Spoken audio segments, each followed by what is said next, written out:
నమస్తే అండి. ఈరోజు మనం కాన్‌స్టిపేషన్ గురించి మాట్లాడుకుందాం. కాన్‌స్టిపేషన్ అంటే తెలుగులో మలబద్ధకం అంటాం.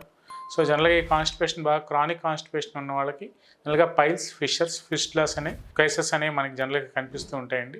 అంటే దీర్ఘకాలిక మలబద్ధకం సమస్యతో బాధపడిన వాళ్ళకి జనరల్‌గా ఈ పైల్స్, ఫిస్టులాస్ అనేవి ఎక్కువగా ఉంటూ ఉంటాయి.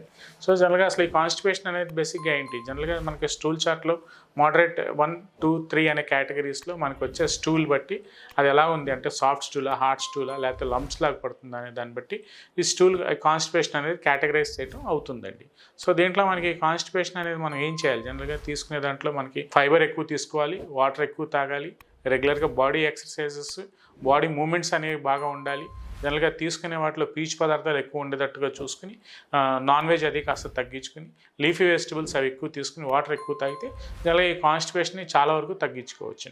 అప్పటికి కూడా ఈ మనం తీసుకునే జాగ్రత్తల్లో ఫుడ్ హ్యాబిట్స్‌లో కానీ తీసుకునే ఆహార నియమాల్లో లైఫ్ స్టైల్ మోడిఫికేషన్స్ చేసినా తగ్గట్లేదు. అలాగే మలబద్ధకం అనేది సమస్య వేధిస్తున్నప్పుడు జనరల్‌గా మీరు మీ దగ్గరలో ఉన్న హోమియోపతి డాక్టర్ని అప్రోచ్ అయ్యి ప్రాపర్‌గా ట్రీట్మెంట్ తీసుకుంటే చాలా వరకు మనం ఈ మలబద్ధక సమస్యని తగ్గించుకోవచ్చని ఈ వీడియో ద్వారా నేను చెప్పదలుచుకున్నాను.